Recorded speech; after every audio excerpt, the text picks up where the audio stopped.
Here we are again, another episode of This Life Ain't For Everybody. I'm excited as heck today because I get to cross paths with somebody that enjoys the same activities that I do, but also makes his living doing an activity that I could only dream of doing, but I would be scared. Today's episode of the podcast, because when I watch this guy on TV, whether it's the Olympics or the X Games or his YouTube channel or the videos that I see on social media, the first words that come to mind are, I need a drink. This dude does some terrifying, death-defying acrobatics in the air with two skis strapped to his feet, one on each foot. That's kind of like the Dumb and Dumber line. Are those your skis? Yes, both of them. This is David Wise, and I'm going to tell you, Jack Daniels is the sponsor again today of the episode, and I wish that I had one right now because it's so cool to celebrate what this man has accomplished. You've heard him here on the podcast before. 2 Olympic gold medals, several X Games gold medals, silver medals. He is the top of the top when it comes to extreme sports and just completely dominating the one that he focuses on, which is freestyle skiing. We're going to get into that today. We're going to talk about what he's going through right now as he approaches 2021 X Games in the great state of Colorado. David Wise, welcome back to the show, my man. Thanks for having me, man. Good to be back. What's going on? Oh, just figuring out what the new normal is. Every day you wake up and you're like, all right, what's new normal now? The new norm. Yeah, I'm fired up. I actually have one guaranteed event this year, and that's going to be X Games. You're going to have one event in 2021, they're saying? Well, I mean, they haven't officially canceled everything else yet, but they've postponed everything. But X Games is going off. So that's a great place to start for me. It's something to look forward to. It's something to be motivated by. It's as a competitive half-pipe skier, I focus professionally and my hobby. It's everything that I do is in some way directed towards being good at skiing in the half pipe, but it does add a weird dynamic to it when you don't have as many competitions to be ready for. Literally what I do for a job is compete in half pipe skiing on skis. And this year, going into the year, we weren't sure if we were going to compete at all or if we were going to be competing like normal.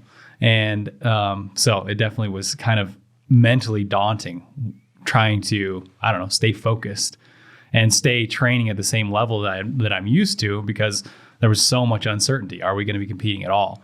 And that's one of the ways I'm thankful for the X Games umbrella, because they have so much money to put into that.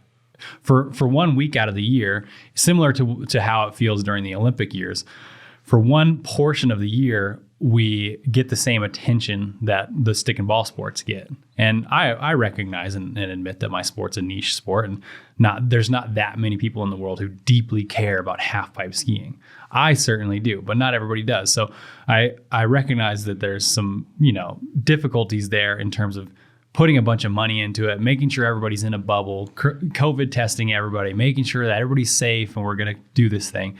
But X Games is the one event that has the bandwidth to do that. So we're actually going to be a limited field size. We're only 8 guys competing as opposed to normally 12 or even 16. Straight to finals, 3-run final. Everybody, there's going to be no athlete lounge, no hospitality. Everybody shows up to their venue to practice and then goes home. And then they show up to their venue to compete and then they go home. And we get COVID tests as soon as we show up. And it's going to be really interesting. It's going to be definitely the most unique X Games I've ever competed in. But I'm excited to have something. And then the events after that, like the Mammoth Grand Prix and stuff, they're still on the schedule. They've just been officially postponed. So I'm hopeful that we'll be able to get our hands around this COVID thing and still compete in the spring.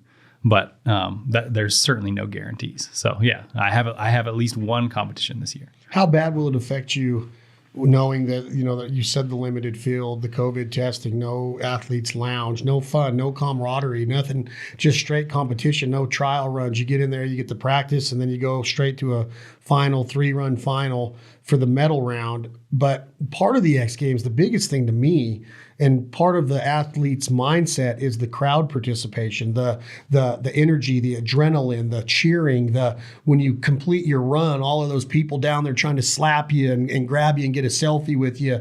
Not having that, Scott, does it affect? I know that you're a highly trained athlete and you make your living doing this, but does it affect an athlete that he doesn't have that or she doesn't have that? I talked to baseball players this year playing in big stadiums that hold 40,000, 45,000 people with nobody in it, with fake people and cardboard, with fake applause going over the loudspeakers, right? The PA system. Do you let it affect you? I know you practice without all that, but how does that affect the high level guys like yourself when you don't get to have that part of the competition? Yeah, it's certainly going to play into it. I think I'm excited to watch the other events and figure out how the other guys are doing. Because it's going to be very strange. That you nailed it on the head. I mean, absolutely, one of the best parts about X Games is the crowd. It's the camaraderie. It's just so exciting and intense, and that's what makes it cool. So it's definitely going to change the vibe quite a bit. But at the end of the day, the runs that we do are not going to change. It's just going to, and oftentimes when I'm really in the zone, I almost like black out and I put this like brain fog around everything other than exactly what I'm doing. So there's certain times when you feel the crowd and you hear the crowd and you hear the announcers and stuff like that. Other times I get to the bottom and I don't remember anything other than how I was feeling about the tricks that I was doing. So I think we're still going to see some high level athletics in the same way that we've seen some high level athletics on the professional sports circuit this year, but it definitely is going to be different. And I mean, it is sad. It's, to me, the best part about the X Games is the fact that we get to have these huge crowds and kind of play this game in front of the masses. So we're just going to have to do it virtually, like everybody's doing everything this year. How does the legislature or the powers that be choose the 8 athletes? Is it based off of the past X Games scores? Is it based off the last year as a whole and what you guys did? Because there hasn't been a whole lot going on in 2020. How do they pick those 8 and who gets left out and why? That's a question that has a magical answer. I'm not totally sure. I honestly am just thankful that I'm on that list. I'm glad I made the cut because I don't really know. I don't necessarily know. And they don't tell you exactly how they chose everybody. There are some names on the list that I feel like are missing, and there are some names on the list that I feel like, got a little bit of a gift by getting on that list. So it's tough to know how or why they chose the way they chose. Certainly a lot of it's based on past performance, especially in the past year before March when everything shut down. But it's not like a perfect formula where they can say, this is exactly why we chose this guy. It's just, there's the 8 guys, and that's the thing about having a private company running an event. It's not like the Olympics. The Olympics has very set parameters for why an athlete gets invited. Each country has their own selection criteria, but it's very transparent. You know exactly why you made the team if you made the team. X Games has always been run by a corporation, and that means they can invite whoever they want. And they try to be diplomatic about it, and they try to do their best. But at the end of the day, some of the times you're like, well, I don't know why that guy got invited. So the X Games historically have always been, it's never been kind of like the Simon Cowell American Idol first 6 episodes of the tryouts where you can go if you want and stand in line, put your number on your back and do the trial run and see if you qualify to make the mid-range rounds or the gold medal round or the medal round. Has there ever been, or has it always been invite only to where, like you set it up to 16 freestyle skiers or snowboarders or whatever it is in the winter X Games? Has it always been just invite only? A portion of it's always been invite only, but there have been in the past qualifier events where it's like, if you win this contest, you automatically get a spot to X Games. And years ago, when I got my first invite to the X Games, I was the first guy that got invited based on results alone, not based on some political, this sponsor wants you in, that sponsor wants you in, this guy's hyping you up. Because I was a complete unknown. I was a dark horse out of nowhere, and nobody knew.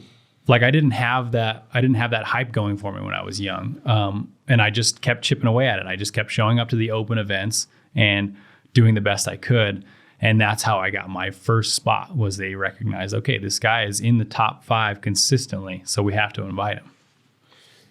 And that, I think, is going to be to where the powers that be are going to want the best there, meaning that as far as ratings go, as far as sponsors go and advertisers, they all want the same thing. They want as many eyeballs on that screen. And however they're going to televise the X Games through ESPN, I assume it still is. Is ESPN own the X Games? Yep. So that's Disney? Yep. So I assume that they want the spectacle. They want David Wise there and the other guys that are at that level to do the baddest ass tricks known to man, to where it keeps people's attention. Yep. Because there are some sporting events in the Olympics even that have lost a lot of people's attention or passion because of probably non-excitement, you know. So I would think with an event that has the potential to be as exciting as what you do, and not to mention the danger that goes into it, right? So they're probably going to pick the guys and the girls that are willing to go all out on every run, and they probably see the history of that. But on the other side of the spectrum, are there any athletes at your level that aren't all out? I mean, it seems like all of you guys are crazy a little bit, to the point to where you're putting your body through things that are insane that the normal man or girl doesn't do. Right. Are there guys and girls at your level that aren't willing to go to that extra pushing the limits button to get that medal? Yeah, I mean, everybody has their limit. It just looks different for us because, I mean, there are guys there in talking about getting invites.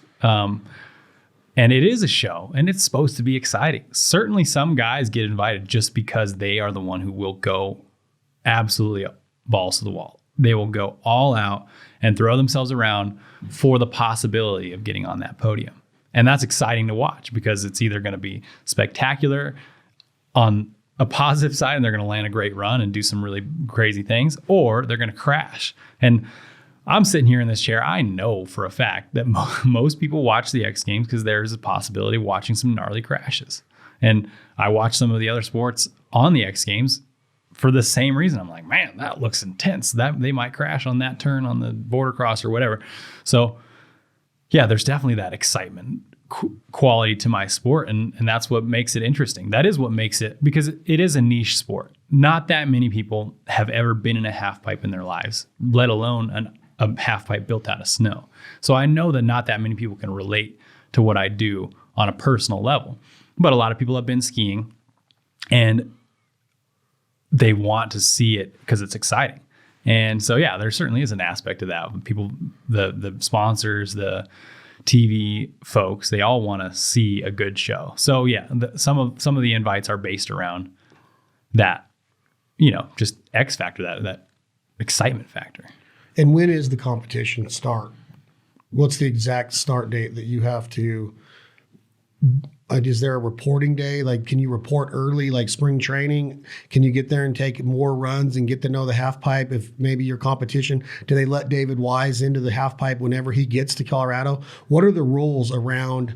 Like let's take the PGA for example. I don't know for sure, but I'm sure they get to walk the golf course or know where the hole layout is and all of that. I don't know if they get to play it. They get to be on the driving range. Is there an early practice run for a guy like you that shows up a week early, or how does that lay out? No, it's a lot more regulated on the World Cup side. So the umbrella that leads to the actual Olympics, they have set times for practice, and no country gets more access to practice than any other country during the official event bracket. So the official event bracket will start like 10 days before the event. And so during that 10 days, there's nobody gets more practice than anybody else, or at least nobody has more practice available to them than anybody else. And X Games is similar. The only way that you get to practice extra would be if you have like a sponsor who's doing a video shoot or something in the event. So it's, like I said, it's a private owned organization, and half of it is putting on a show. So sometimes I've had the good fortune in the past to have a sponsor that wanted to shoot a piece, and they paid the X Games organization a bunch of money to be able to shoot on the X Games half pipe during the week leading up to it. Other than those unique opportunities and having competed in the X Games 10 times, I've only had that once. Everybody gets the same amount of practice. Here's the practice window. You show up, you can practice as long as you want from this time to this time, and then you go home. And like I said, with the COVID restrictions, it's going to be way more intense this year, where it's like you have a practice window and it's shorter than normal, and you don't interact with the other athletes on their way out, and they don't interact with you on your way in. You guys do your practice. You only get one athlete support, and they're not even allowed at the top of the half pipe. They're only allowed at the bottom, and this is how it's going to be. So, like I said, it's going to be weird, but I'm just thankful to have something to be doing for sure. So you are thankful, but are you as excited as you would be if you were going up there on a regular X Games platform? The easy answer is no, but in your mind, are you like, I'm going up there for gold. I'm going up there to smash every competitor. I'm a couple weeks out. My body's in the best shape it's been. I'm coming off an injury, off of a photo shoot injury that I broke my femur in. My body is rocking right now. My balance is there. My equilibrium is there. My strength is there. My mental focus and everything is there. Or is there a part of David Wise at the top of the heap that you are even going like, ugh, I'd rather just stay home with the wife and kids? I mean, come on, it's COVID. It's like I talk to these guys that are making $20 million a year playing a baseball game like a kid would do. And I'm like, was it the same? Is it the same? Obviously it's not, but it's part of you just like, come on, just cancel it unless we're going full bore. Honestly, no, I would say I'm on the opposite end of the spectrum. I'm excited to have something. I'm like, this is what I do. This is what I've done for the last 15 years of my life, or 13 years. I turned pro when I was 18. I turned 30 this year. So I have been a professional half pipe skier for the last 13 years. And this is the one competition that I have for this season to put my passion and my love for this craft into. So while I'm doing my best not to get over pressured about it, I'm excited. I'm like, man, I generally go into a competition season with sort of a set mental list of tricks that I want to do or combinations that I want to do. You could call it a run. Like, this is a specific run that I want to be able to do by the end of the year. And generally, especially now that we have this 4-year staggered competition, the Olympics, to shoot for, I have a tendency to be using the years leading up to the Olympics as preparation for the run that I want to do in the Olympic Games. So that doesn't change for me this year. I still have a run that I want to accomplish this year that is a good stepping stone to the run that I want to do next year for the Olympics. So the unfortunate part about that is I only have one real opportunity at a high quality half pipe to pull it off. So now all of what I would be passionate about for an entire season is kind of getting stacked on one event, which could make it more pressure, could make it more intense. But, at some point you learn to control the things that you can control and let everything else go. So I'm just looking at it like, hey, I'm excited to try this run that I want to do. And I'm excited that we have the venue to do it, and we'll see how it goes. When you look at another extreme sport like bull riding, which is extreme as it gets in my opinion, mm-hmm. There's a certain stature of a bull rider. Most of the ones that I know or that I've seen compete are 5'4", 5'5", 5'6", 135 to 150 pounds, strong as heck, but little. They get on the back of these bulls that are 1,800 pounds that can jump 3.5, 4 feet in the air, spin around both directions. Are you at a disadvantage with the way you're built for what you do? And how are the other skiers in this, what you say, quote unquote, niche sport, are they built like you, or is there a certain build that you want? Because you are built like more of a football tight end or a wide receiver, probably 6'2", $195. You probably, I don't know what you walk around when you're not in tip-top shape, but you're probably 195 pounds of muscle. That might be a little high. But are you at a disadvantage with your body? You say you only can control the things you can control, mm-hmm. which is your body. But the way you're built, when you just look at the art in the sport and the competitive edge of freestyle skiing and half pipe, are you the right stature? Are you supposed to be built like you are to be as good as you are? No. The bull rider's body type is the classic body type of a half pipe skier as well. That short and strong, you flip well, you carry around, you can be a lot stronger at a lot lower body weight. That's just a general. Most of the guys that I'm competing against are 3 or 4 inches shorter than me and 30 or 40 pounds lighter than I am. I'm 6'1", walk around, 190, 195. When I'm really tip-top shape, I get down into the 187 range, and that's where I hope to be starting the season. So you could see it as a disadvantage in certain times. It actually works out to be a huge advantage, because as soon as the weather rolls in, keep in mind we're talking about a winter sport here, which means that when winter weather rolls in, blizzards, snowstorms, sleet, hail, all of those things detract from the quality of the competition, because when there's fresh snow falling, fresh snow is really slow. It's way more crystalline because it just formed. It doesn't have that icy fast quality to it. So as soon as it starts to snow, it slows the half pipe down a lot. And speed is a huge part of what we do, because the higher you go, the better your scores are going to be. So being the guy who's 195 pounds and can generate more speed in a slow speed environment is a huge advantage. So most of the time on bad weather competition days, I have a little bit of a leg up. But the flip side of that is that the rest of the time when the half pipe's normal, I'm at a disadvantage because I hit the ground harder than anybody else. It takes a lot more force to be able to throw a 6'1" body around than it does to be able to throw a 5'9" body around. So, it's just catered. Like you said, I can only control what I can control. It's catered the way that I train for skiing. I spend a lot less time on snow than some of my competitors and a lot more time in the gym.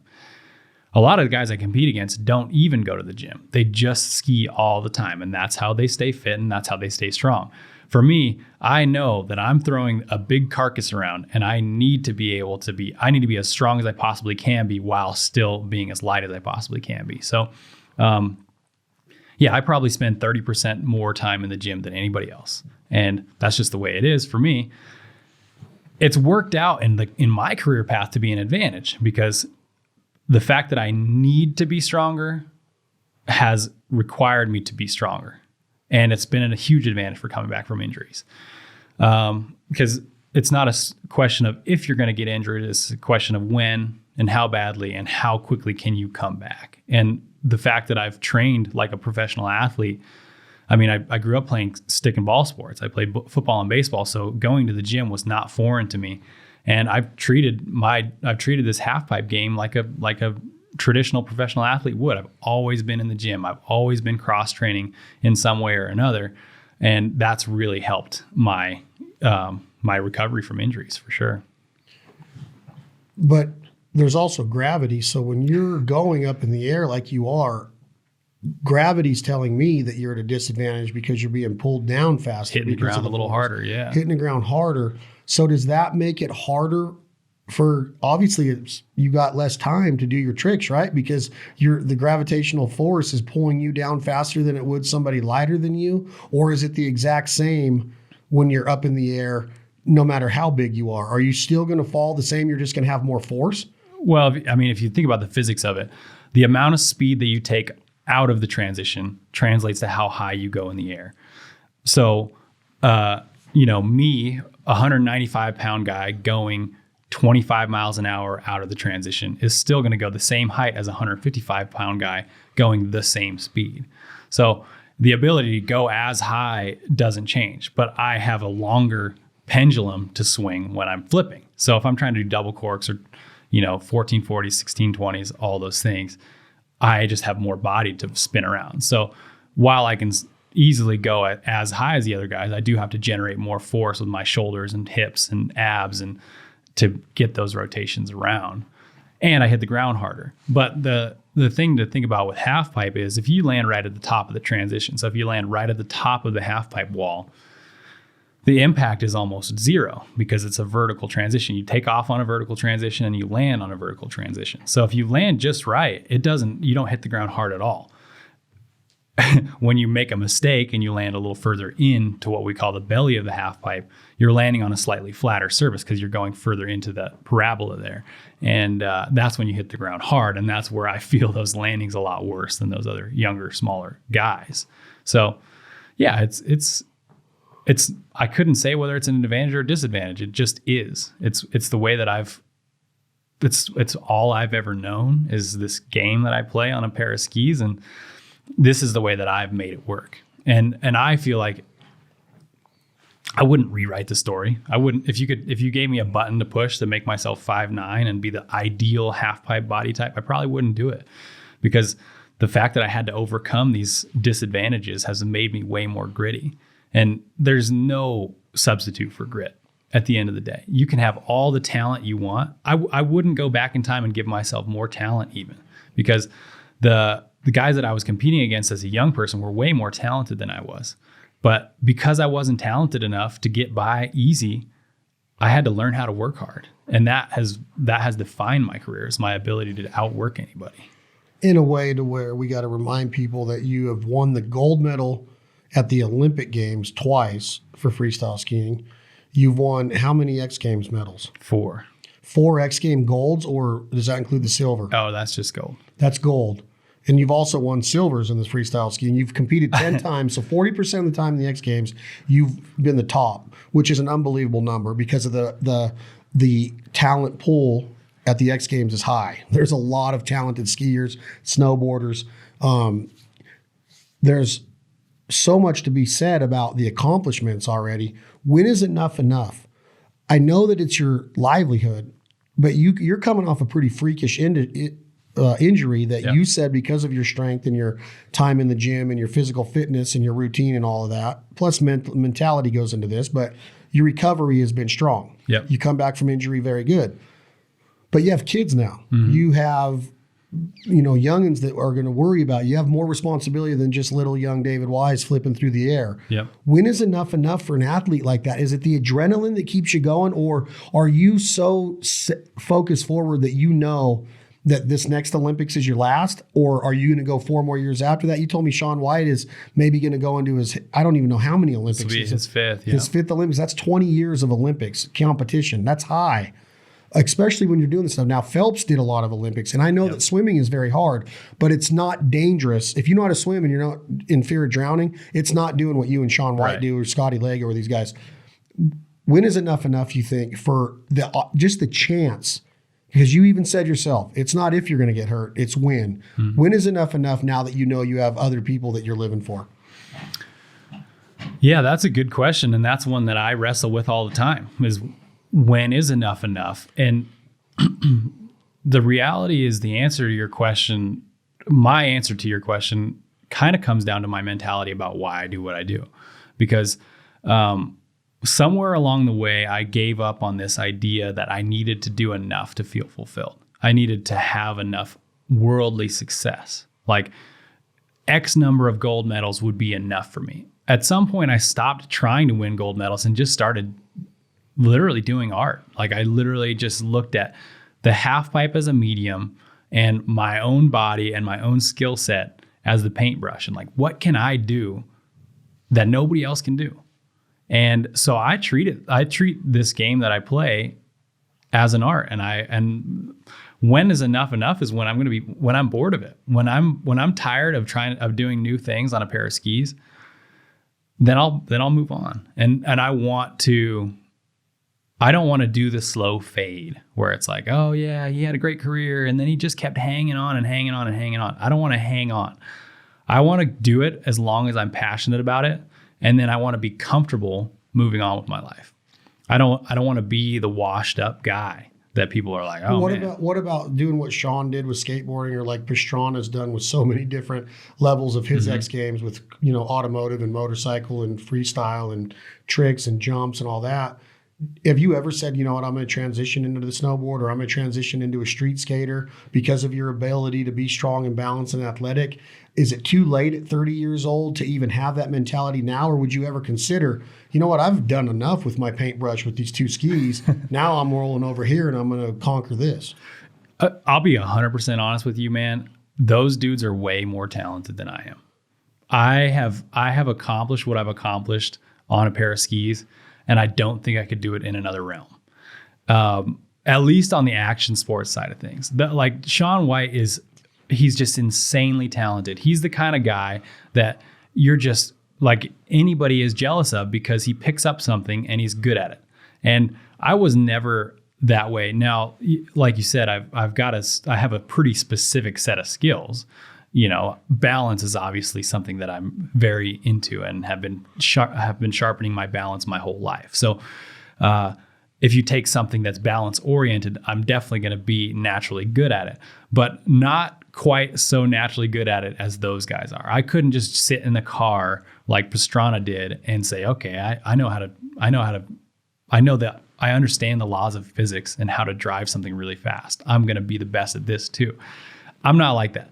But you bring up an interesting point, because one of my long-term goals, and I have this long list of goals that are just, most of them are outlandish. Some of them I'll never get to, but I love having things to chase because it keeps me excited. So one of my long-term goals is professional archery, because that's something where the mindset and the ability to compete well that I've developed throughout a 13-year career as a skier translates well, because the sport of archery is mostly mental.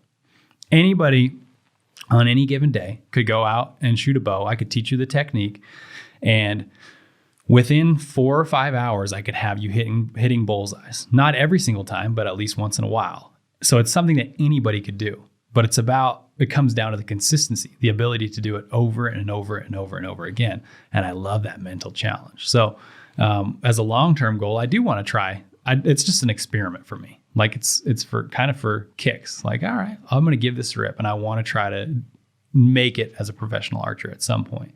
This is going to be post ski career, because skiing eats up all my time right now, and that's totally fine. Between the amount of hunting that I do and the amount of skiing that I do, I really couldn't do much more and still keep my wife happy.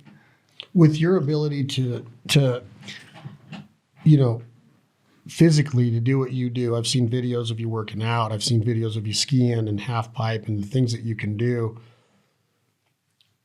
It could be taken for granted that, it's just like riding a bike, right? David Wise has been doing it so long, he can do it. What people don't understand is what you do put yourself through the entire year, the dedication, the commitment, the focus, just the discipline that goes into keeping your body in tip-top shape, keeping your mental clarity, keeping your home life going with being a good father and a good husband, a good son to your mom and dad.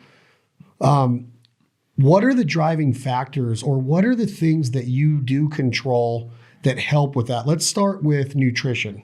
The other day when we were hunting, we're going to have another podcast on the Foul Life podcast and talk about hunting one day, but you had carrots. You peeled some carrots and you were eating whole carrots. You had very healthy food, celery sticks. You had a sandwich, but it wasn't something that was going to be loaded with a ton of cheeses and mayos and stuff. I'm not saying that you don't eat like that, but how do you eat? How do you cheat right now? Going into the X Games, you're only a few weeks out. Are you dialed in on I know that you eat 7-8 times a day. I know that your metabolism is stronger than shit, but are you stuffing yourself with a ho-ho and sugar? Are you a keto guy?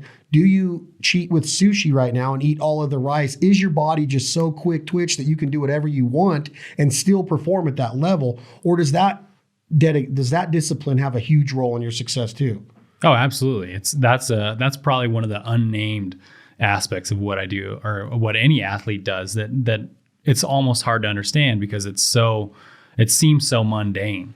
But man, what you put into your body absolutely translates into what you get out of it.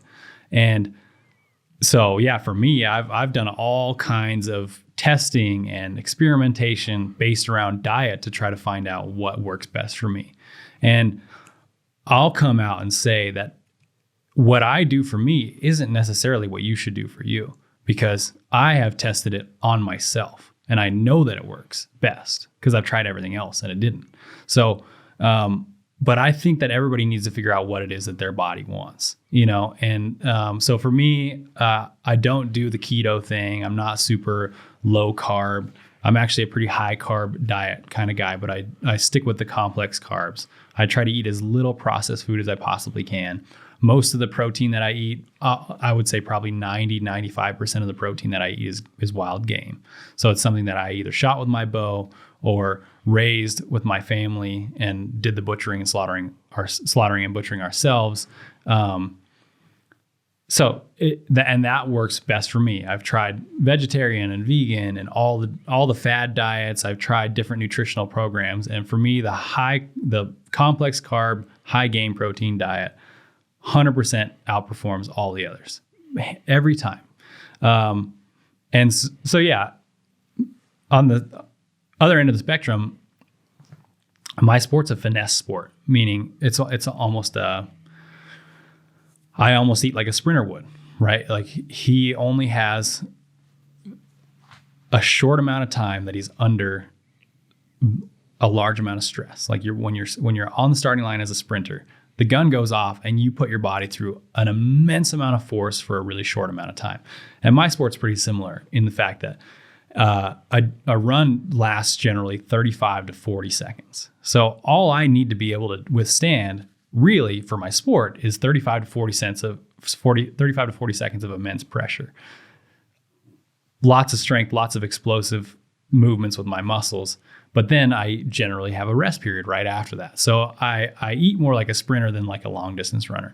If you're training your body for distance, you have to be really, really mindful of the type of carbohydrates that you put in and how much you put in. And you're essentially draining your body's fuel source all the way down to zero every time you compete.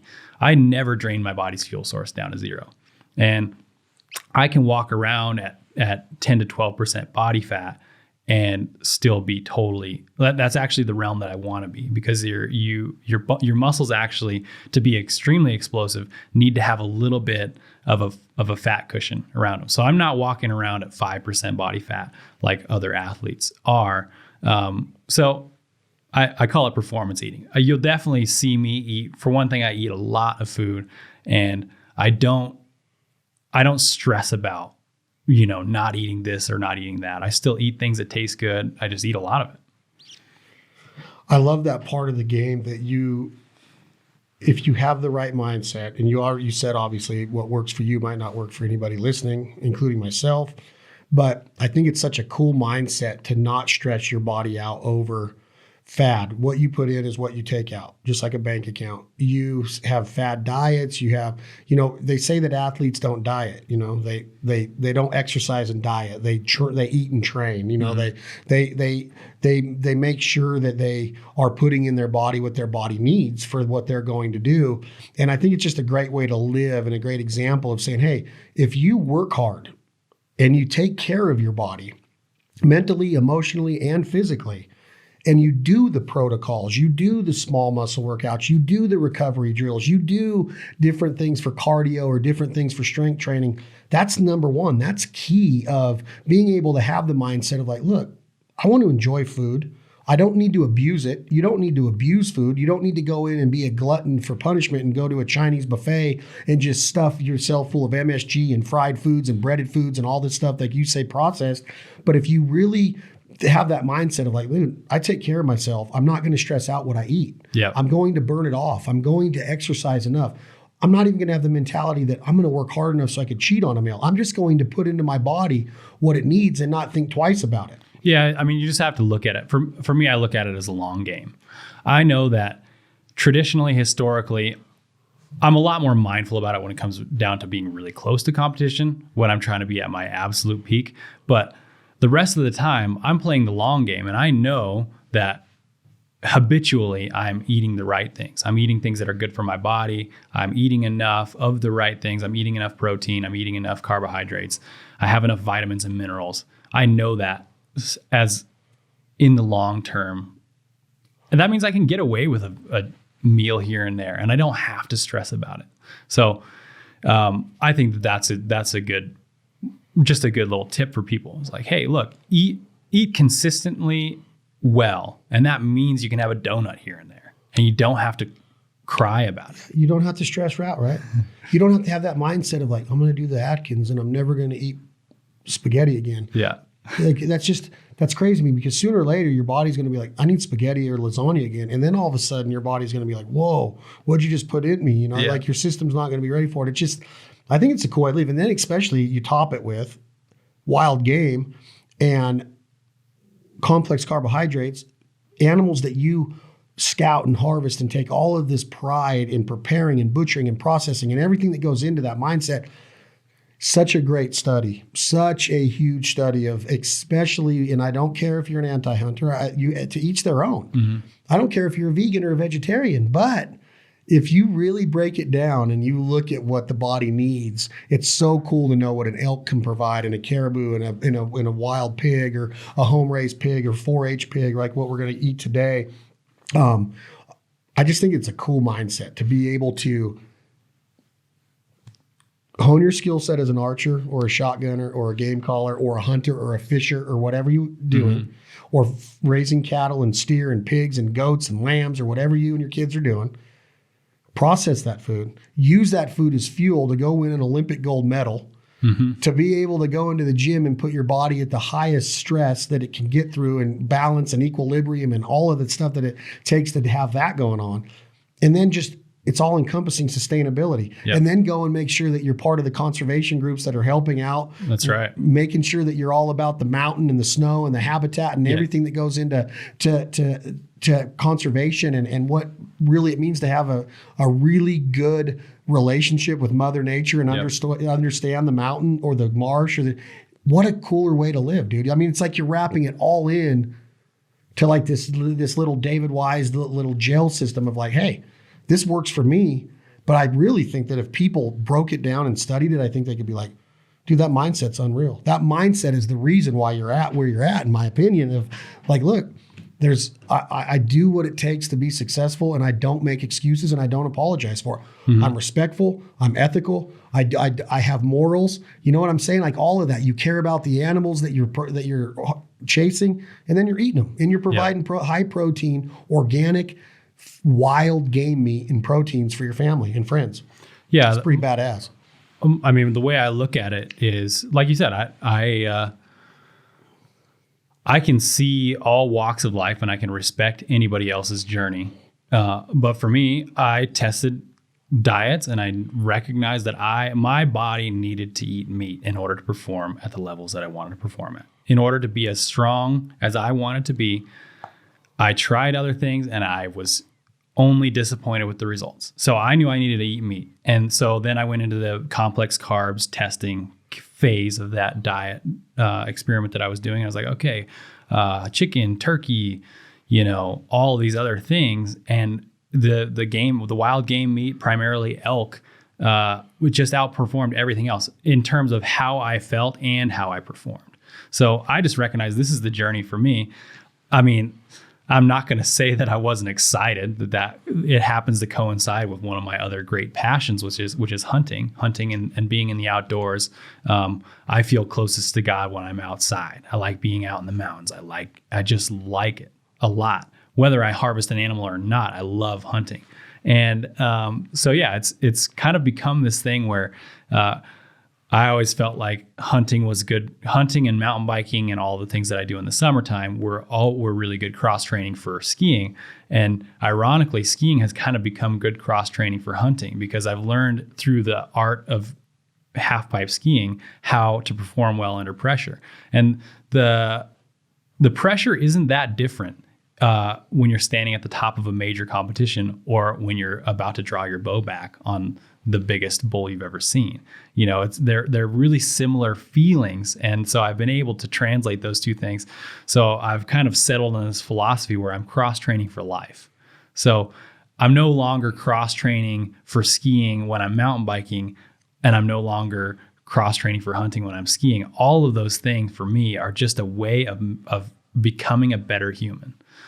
And playing this game of life the best I can with what I've been given, and I'm just super thankful. Like you said, gratefulness is one of the most important assets anybody can have. Humility and gratefulness. Yeah. I talked about grit earlier, like having grit, being able to overcome adversity and be thankful for where you're at, even if it's a hard place to be. I love that. I love it. So with that being said, and with a non-arrogant David Wise, what's your call? When does the competition start? X Games? My event's Friday night, the 29th. Of January. Yep. So you got 3 weeks, 2 weeks. What's your call? Give me, because you're going to come back onto the podcast after. Yep. We're going to talk about the competition, how it was different than past X Games, what you ended up on the podium. What's your call? I feel pretty good about the fact that I am going to land a run that I've never done before. So you're going to see some new things from me. And that's honestly, in talking about my philosophy of trying to control the controllable, that's all I can say. I don't know if other guys are going to come out and surprise the heck out of me. But I know that I have a run that I want to put together. I'm excited about. I love it. That's David Wise. Got a homemade lunch ready for us. It's ready to roll. We're going to have David back on the podcast about 3 weeks, a month from now, after he goes and brings home gold from the great state of Colorado, ESPN X Games. David Wise, check him out. Where can they find you? At David Wise on Instagram? Mr. David Wise and on everything. So at Mr. David Wise on Instagram, Facebook, and then the YouTube channel is just Mr. David Wise. Mr. David Wise, a badass, and he's a hunter. We love him. We love having him here. We're going to talk hunting on an upcoming episode of the Foul Life podcast, and we will touch on what he brings home as far as the medal round goes in the 2021 X Games, January 29th, 2021 in Aspen, Colorado. He will be back. This has been another episode of This Life Ain't For Everybody podcast, brought to you by our friends Lynchburg, Tennessee, Jack Daniel's Sour Mash Tennessee Whiskey. Enjoy it responsibly. Never allow underage drinking. Thank you, Jack Daniel's, for supporting the podcast, our TV show, all of our endeavors and brands. Please make sure that you subscribe and download This Life Ain't For Everybody, the Foul Life podcast, and our brand new podcast, Where the Pavement Ends, hosted by Clinton Clay Belding and Alex Crosby. Chad Belding, Tom Jake, hit that button. This is Leith Lofton. What you gonna do when the money's all gone?